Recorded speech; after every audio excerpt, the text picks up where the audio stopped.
అబ్బో ఇక్కడ కేజీ చీరలు కొంటే అర కేజీ చీరలు ఫ్రీ అంట. మంగళ్య షాపింగ్ మాల్, కేజీల్లో సేల్, టన్నుల్లో ఆనందం. రిలీజ్ అయింది చూసి ఉంటారు, దాంట్లో కొన్ని చిన్న క్లిప్స్ ఉన్నాయి. దాన్ని చూసి ఉంటే ఆయన ఎంత కనెక్ట్ అయ్యారు, విజృంభించి అలా చేశారు, అది దాన్ని బట్టి అర్థం అవుతుంది. అంటే మీ అసెస్మెంట్ సార్, మీరు ఇంకా క్లోజ్గా ట్రావెల్ చేశారు, మీరు ఇంకా దగ్గరగా చూస్తారు కాబట్టి. అదే చెప్తున్నాను, అది అసలు ఒక సినిమాటిక్ ఫైట్లా లేదు.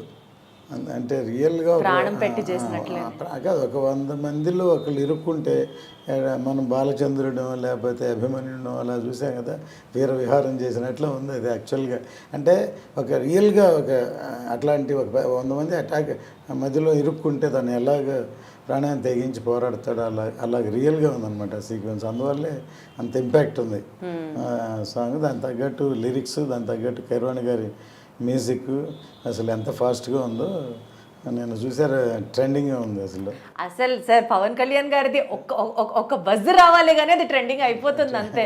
అంత క్రేజ్ ఆయనకి, అంత ఫాలోయింగ్ ఆయనకి. బేసికల్గా సార్, యాజ్ అ ప్రొడ్యూసర్ ఈ ప్రాజెక్ట్ విషయంలో డ్యూరేషన్ కావచ్చు, ఇన్ని ఇయర్స్ ట్రావెల్ చేయడం కావచ్చు, అప్స్ అండ్ డౌన్స్ కావచ్చు, మీకు బాగా toughest challenge being a producer of Harihara Veeramallu సినిమాకి ఏమనిపించింది సార్? ఏ సిచ్యువేషన్ అనిపించింది? నాకు ఇద్దరు లాంగ్ జర్నీ అందరికీ తెలిసిందే. ఎందుకంటే మధ్యలో కరోనా వచ్చినప్పుడు అందరం అసలు ఇక్కడ లేవు, కనెక్షనే లేదు ఎక్కడ. మళ్ళీ సెకండ్ కరోనా అప్పుడు కళ్యాణ్ గారు కూడా కరోనా వచ్చింది, ఆయన బాగా ఫేస్ చేశారు. చాలామంది ఆయన రికవర్ అవ్వాలని మేము అనుకున్నాం, టైం పట్టింది. రికవర్ అయిన తర్వాత అప్పుడు భీమ్లా నాయక్, హరిహర వీరమల్లు 2 ప్యారలల్గా చేస్తున్నారు.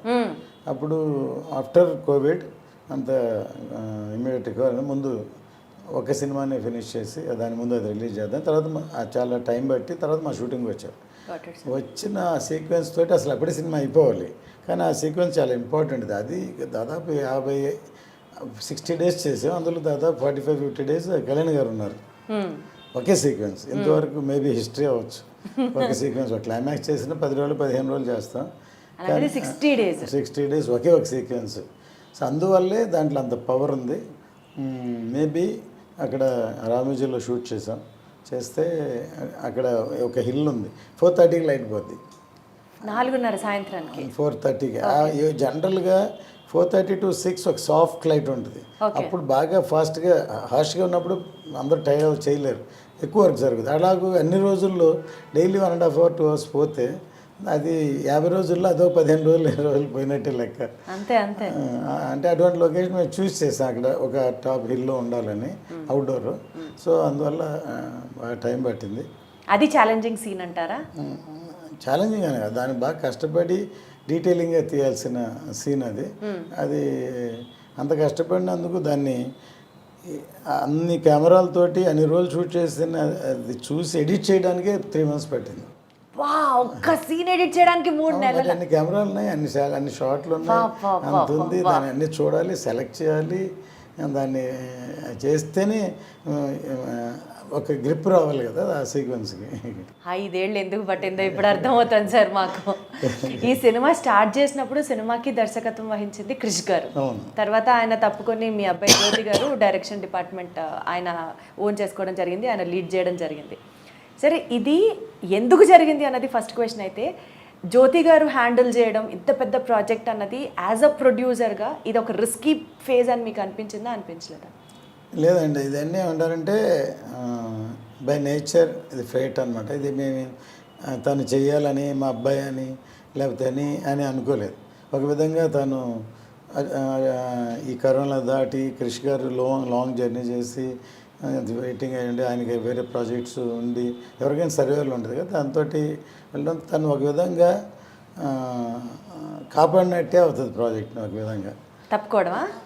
ఆయన తప్పుకోవడం కాదు, మా జ్యోతి ఎంటర్ అవ్వడం, ఆయన తప్పుకోవడం కాదు, తప్పు అలానో. ఎందుకంటే ఒక విధంగా ఈ ప్రాజెక్టు ఈ లైన్ ఈ ఇన్స్పిరేషన్ స్టార్ట్ అవ్వడం మెయిన్ క్రిష్ గారే. ఆయన అసలు మేము ఫస్ట్ వేదాళం అనే సినిమాని రీమేక్ చేద్దాం అనుకున్నాం. అప్పుడు ఫస్ట్ డైరెక్టర్ గారు ఒకసారి కుదరలేదు. తర్వాత ఫస్ట్ ఎలక్షన్ వచ్చింది. ఆ మధ్యలో ఒకసారి కృష్ణ గారు నాకు బాగా పరిచయం ఉంది. ఫస్ట్ గమ్యం సినిమాని చూసి నేను ఇప్పుడు తమిళ్ రైట్స్ కొనుక్కుని అప్పటి నుంచి పరిచయం. తర్వాత నాకు ఫోన్ చేశారు, ఆయన మణికర్ణిక సినిమా షూటింగ్ జరుగుతున్నా, సరే ఒకసారి మిమ్మల్ని కలుస్తాను, దగ్గర ఒక లైన్ ఉందని బాంబే నుంచి వచ్చి ఒక 1 అవర్ నాకు లైన్ చెప్పారు. లైన్ నాకు బాగా నచ్చింది, సరే విన్నాను, అది కళ్యాణ్ గారు చేస్తేనే బాగుంటుందని ఆయన చెప్పారు. సరే ఇది ఇట్లా ప్రాజెక్ట్ అవుద్ది అనుకోలేదు అప్పుడు. తర్వాత ఆయన ఎలక్షన్ అయిపోయిన తర్వాత ఏం చేద్దాం అని ఆయన అడిగితే, ఇంకొక ప్రొడ్యూసర్ ఎవరైనా సరే ఇలాంటి సబ్జెక్ట్ కావాలని కోరుకోరు, చెప్పరు. అదే సినిమాని రీమేక్ చేసేద్దాం అంటే ఫాస్ట్గా అయిపోయేది మీరు అన్నట్టు. కానీ నేను చెప్పాను, ఇలాంటి ఒక లైన్ ఉంది, కృష్ణ గారిని చెప్తాను నేను పిలిస్తే అప్పుడు ఆయన నా మీద ఆయన కృష్ణ గారికి చెప్పారు, ఆయన జడ్జిమెంట్ నేను నమ్ముతాను అని చెప్పి కృష్ణ గారికి చెప్పారు. అలా స్టార్ట్ అయింది అనమాట ఈ ప్రాజెక్టు. స్టార్ట్ అయింది.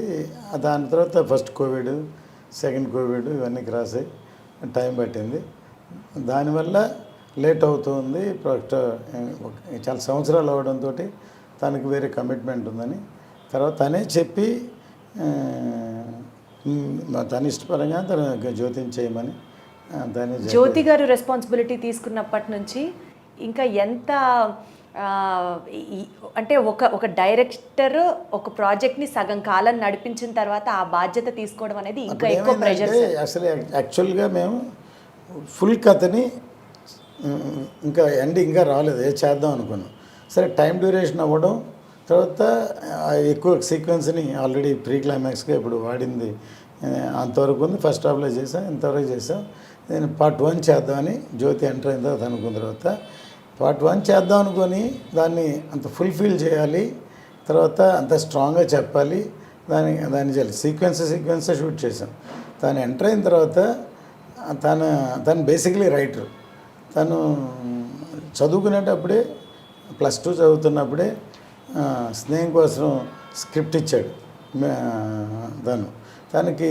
అప్పుడు ఆ స్క్రిప్టే చూస్తే ఒక ఫ్రెండ్షిప్ గురించి సబ్జెక్ట్ స్నేహం కోసం, అది ఒక ఎల్డర్లీ పీపుల్, మెచ్యూర్డ్ పీపుల్ రాసేది.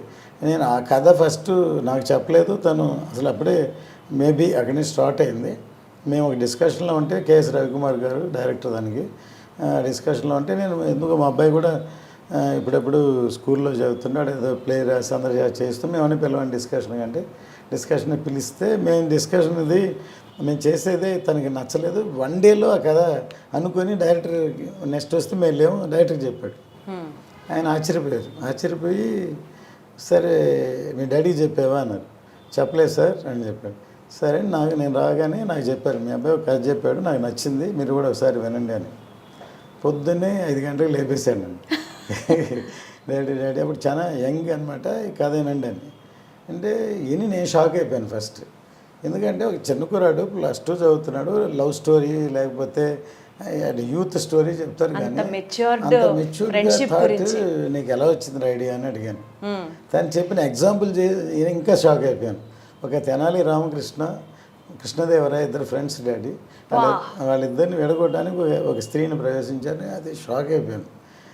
సరే ఓకే, దానికి ఒక ఫ్లాష్ బ్యాక్ క్రియేట్ చేసేది ఎలా చేశాను. ఇన్స్పిరేషన్ నాకు డైరెక్టర్ శంకర్ గారు, ఆయన కథని దాచి జెంటిల్మెన్లో మొత్తం కథ చెప్పి తర్వాత ఫ్లాష్ బ్యాక్ ఏంటని చెప్పారు. అది చెప్పాను, షాక్ అయిపోయి నవ్వి నేను డైరెక్టర్తో నచ్చిందని చెప్పాను. ఫస్ట్ దాంట్లో మెయిన్ శరత్ కుమార్, శివాజీ గణేషన్ గారు అని డిసైడ్ అయ్యి ఆయనకి అడ్వాన్స్ కూడా ఇచ్చాం.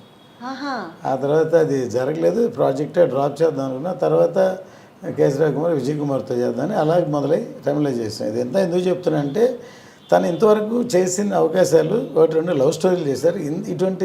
ఇంత పెద్ద హీరోతోటి ఇటువంటి మెచ్యూర్డ్ సబ్జెక్టు తనకి దొరకడం ఒక అవకాశం, లేకపోతే దాన్ని ప్రూవ్ చేసుకోపోతున్నాడు అని చెప్పచ్చు. Definitely sir.